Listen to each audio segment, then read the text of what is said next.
get into the replies to objections. All right. Athanasius is going to get rule 6 here. Of course, the world should have more of my awesome presence. Okay, replies to objections.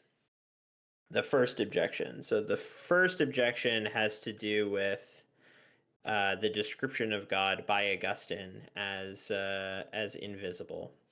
So therefore, to the first objection, one must reply in keeping with the words of Augustine. If you ask how God can be called invisible if he can be seen, I reply, he is invisible by nature. However, he can be seen when he wills it, and in the manner in which he wills. Based on this, the distinction is clear. God is invisible by nature, but visible by his will. On this basis, one must distinguish between something that is visible by necessity and something that is visible according to the will. Things that are necessarily visible include bodies and beings that are perceptible by the senses. Things that are visible voluntarily include spiritual beings, such as angels and God himself. And this is what Augustine says in the same book, summing up Ambrose's authoritative statement in his commentary on Luke's Gospel, where he comments on Luke 1:11, and an angel appeared, etc.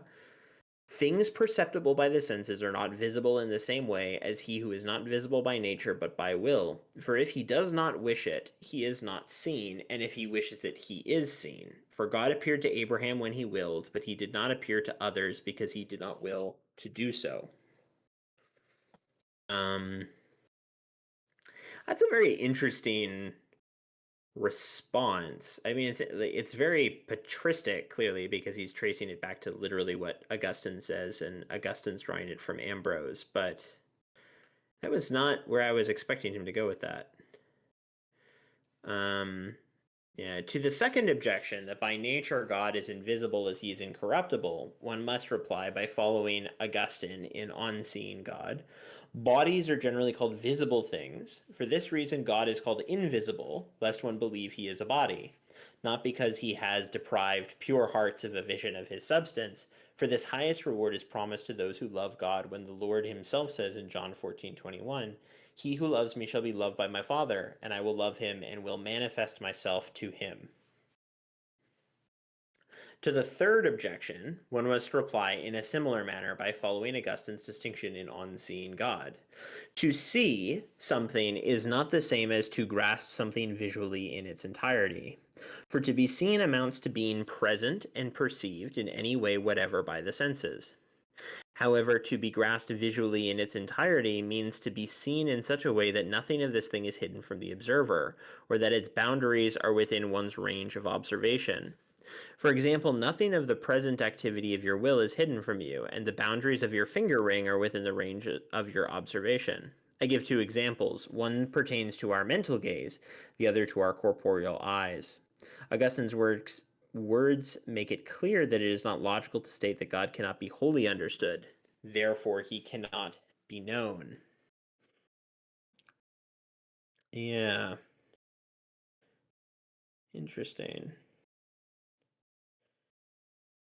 Okay. So is the So is the pinky like is the finger ring, which the boundaries of your finger ring are within your range of observation. Is that to mean that you can actually is this supposed to be an example of visual comprehension? Because it's kind of funny because I mean maybe this is just because my brain has been coked out on phenomenology, but it actually seems kind of important to perception of three-dimensional objects that there's always something hidden. You never actually see them in their entirety. You intend them through, kind of two-dimensional snapshots of them imprinted on your eye.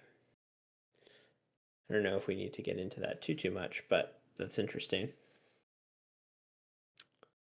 To the fourth objection, one must reply with Boethius and Consolation of Philosophy. Boethius is coming in here.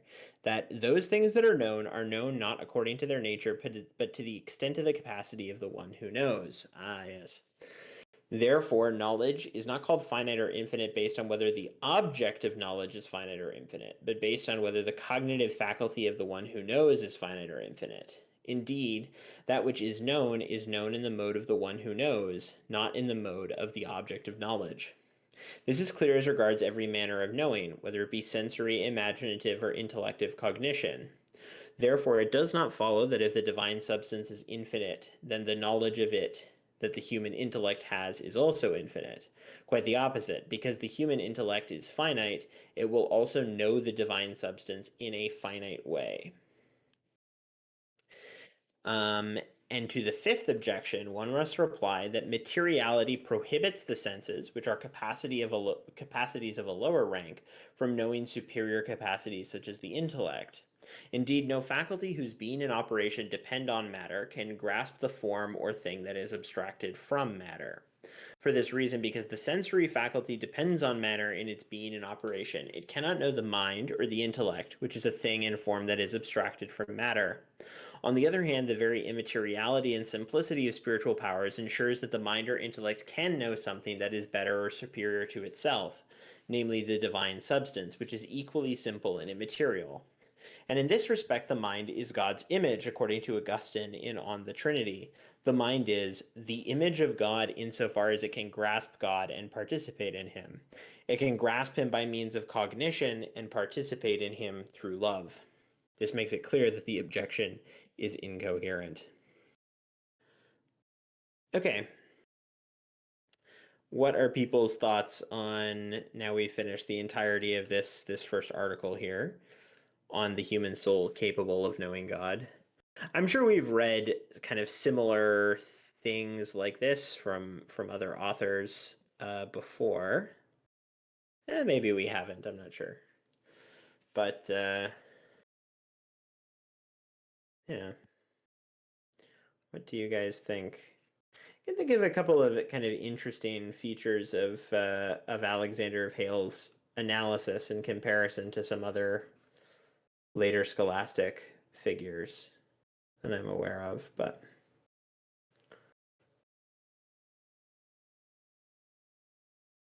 what do y'all think? This is why I need Athanasius to safely get driven home. I can always count on him to. I am home. Oh, Um, great. I'm just I didn't quite catch what the question was. If you could Oh, please that's repeat quite all that. right. No, no, it was just like, what were your thoughts on that last section that we just read? It was a pretty open-ended question. And I also know from experience running seminars that that kind of open-ended question of just like, hey, what are your thoughts on the reading is the least helpful one. So, yeah. I'm not sure I caught enough of the replies to the rejection to kind of figure out what's going on. I'm just kind of reviewing them now. Yeah, well, it's interesting. Most of his So the replies to the earlier objections, which are mostly drawn from Augustine, uh, just involve like looking at what Augustine says in more context, which is kind of interesting because that's a more exegetical strategy for resolving objections that you don't always see in the later scholastics. I mean, I feel like the later scholastics often just have these kind of dicta or sayings from the fathers that have come down to them, but they're not actually they don't then proceed in responding to the objections to look at the actual context in which those dicta appear. They usually just use it as an opportunity to resolve it in whatever way they find reasonable. Whereas this is clearly a little closer to the original text. I mean, like when he analyzes all these objections from Augustine's on seeing God, he's like, well, if you actually look at that same text, what Augustine says elsewhere in that text, this is clearly what he's getting at. Um, so yeah, that kind of I think is a bit interesting methodologically. People have also mentioned, yeah, Boethius was based. Yeah, he uses this important Boethian kind of axiom that that which is received according to the mode of the receiver.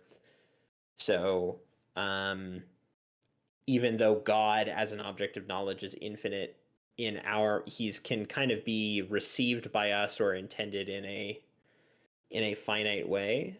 I kind of like that actually. Alexander makes that super explicit. Like I like what does he say here? Um, Quite the opposite, because the human intellect is finite. It will also know the divine substance in a finite way or in a finite mode. Which is a nice, clear statement of that principle.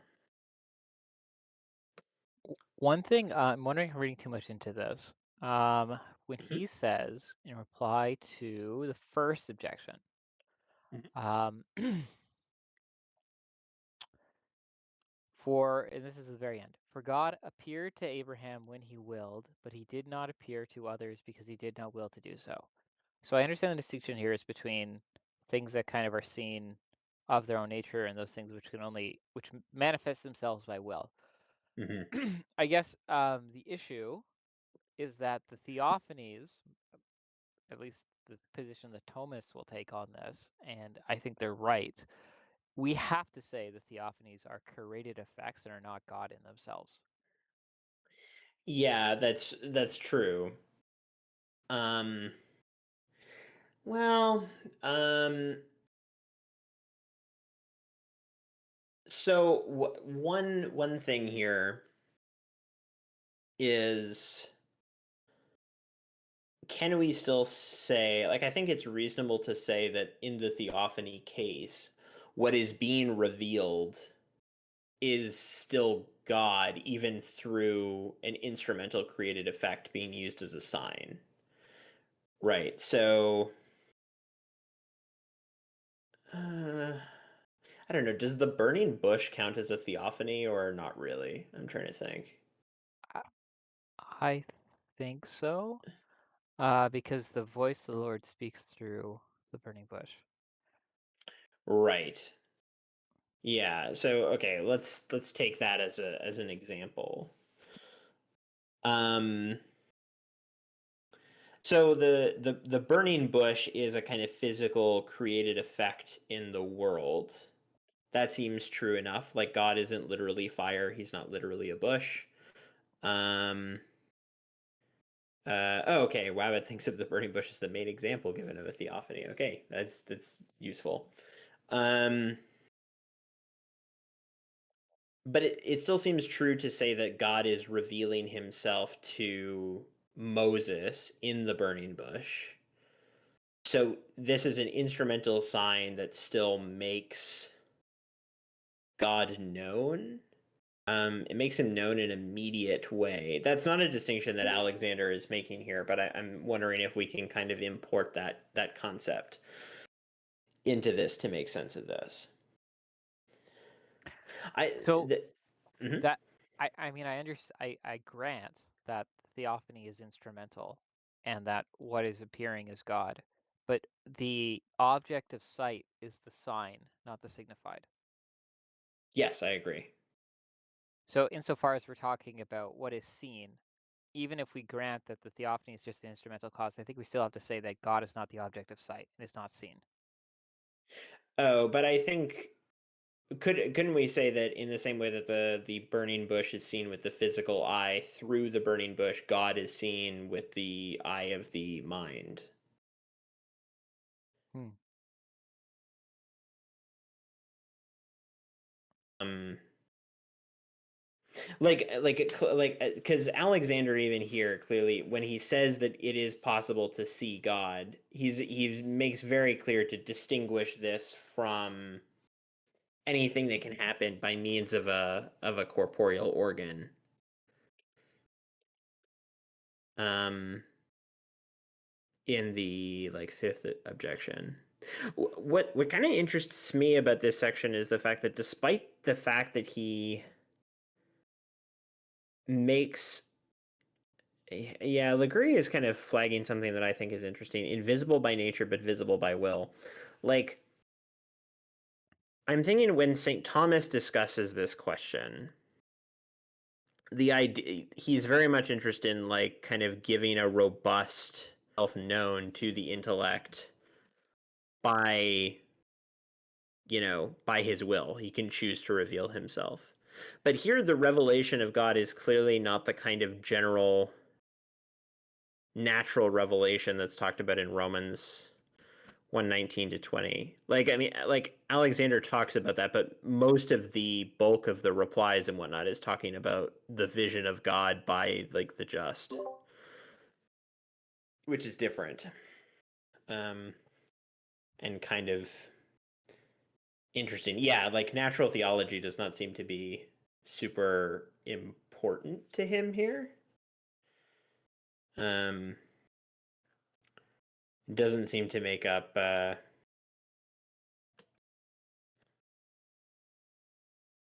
main point. All right, how are we doing for time? We got another 20 minutes. Let's go to can the divine substance be known in its immensity? Athanasius, since you're home now, do you mind reading this article? It's Sure. not too long. Can the divine substance be known in its immensity? Arguments in favor.